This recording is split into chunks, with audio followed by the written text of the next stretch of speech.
Hey, pal. You ready? Can you pick me up at 6:30? I'm here. Too late. I'll go for 5 minutes. Move it. You're killing me. You know what, Dad?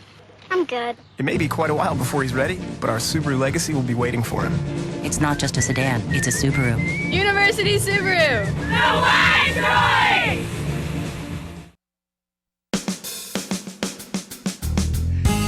Good morning and welcome to Radio Friends on Wednesday, March the 16th. I'm going to introduce you to Dan SCHNEIDERJOHN, who is an environmental public health specialist. Welcome to Radio Friends, Dan. Good to have you here. Thanks, Paul. I had to get out all the tough stuff right at the beginning. But you're here to talk about food safety, correct? And as we go into spring and summer, there's some important things that we need to keep in mind with food safety. That's right. This time of year, people will have outdoor picnics and barbecues, and some of the food safety problems that come up there, you don't have mechanical refrigeration, and you don't have access to hand washing sometimes. Well, okay, with hand washing, isn't it good to take along those little hand sanitizers? Hand sanitizers Does that help. work okay? If you've handled raw meat, it's best to wash your hands completely. So you're saying if you've handled the raw meat, the hand sanitizers are not going to take care of the problem? It may take care of some of the bacteria and viruses, but it leaves a lot of debris on your hands. You really want to wash your hands. There really is no substitute for hand washing with soap and water. Right. What about the proper temperature for items?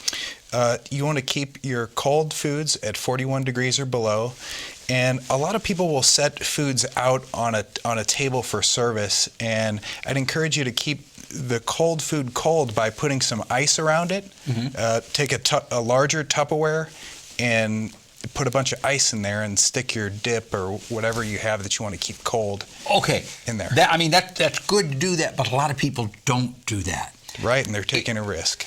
Yeah, my question was, again, let's say you got potato salad or you got slaw and you're at a picnic. How long can you leave those items out at room temperature, at the air temperature of, say, 75 or 80 degrees, and still consume them without getting sick? What's the cutoff time? 4 hours is the cutoff time for potentially hazardous foods. 4 hours. So if you have something that's been 4 hours or under, it should be okay.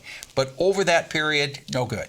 Right. So once that 4 hour mark hits, you throw it away. Don't put that food back in the refrigeration. It's going to take another hour or two to cool off, and that's too much time. Okay. What else you want to mention? We're almost out of time.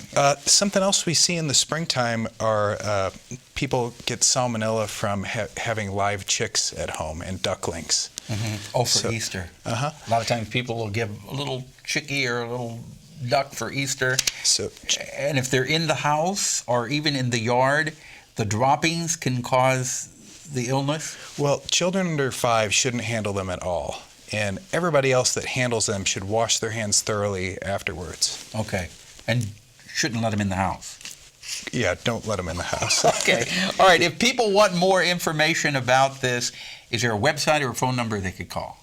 Yes, they can go to gocolumbiamo.com, and the easiest way to get to the health section is just put public health in the search box. Okay, gocolumbiamo.com, then put public health, and you should be able to get all of this information. Correct. All right, Dan SCHNEIDERJOHN, thank you so much for coming by. Thanks, Paul. Pleasure having you here, and some good advice there.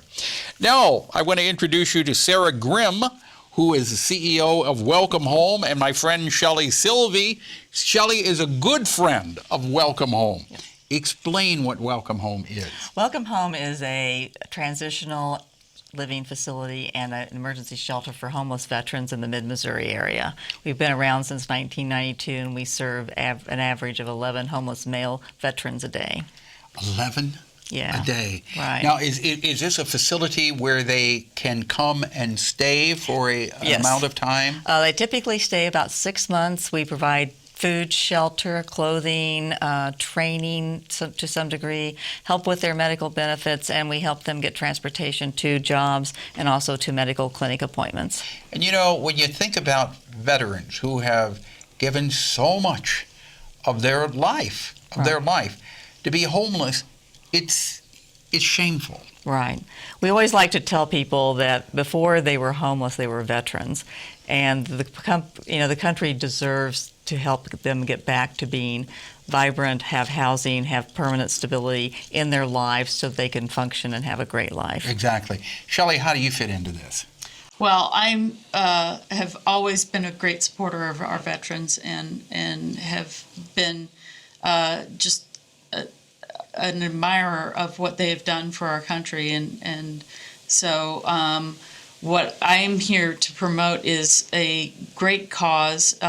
Jersey Mike's Subs, which is on Grindstone here in Columbia, is supporting Welcome Home through the month of March by donating a portion of their sales to Welcome Home. Now, this is for the entire month of March. The entire month of March, but on a special day, March 30th, they're donating 100% of their proceeds to Welcome Home. Some of the franchises around the country have raised over $100,000. So how much are you hoping that Welcome Home will receive? Well, we would love whatever amount is raised, but I think, the hope is, $5,000, $10,000, $15,000. Columbia is a very generous community, and if everybody in the town goes to Jersey Mike's on March 30th and buys food, it would go a long ways to helping us build our new campus. That is really very special that on March 30th they're going to donate everything. Right. Yeah. So tell us about the new campus. We're almost out of time. Sure.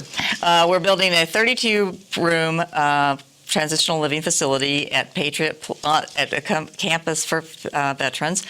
Patriot Place has got 25 private apartments already built. They'll start enrolling individuals there in April.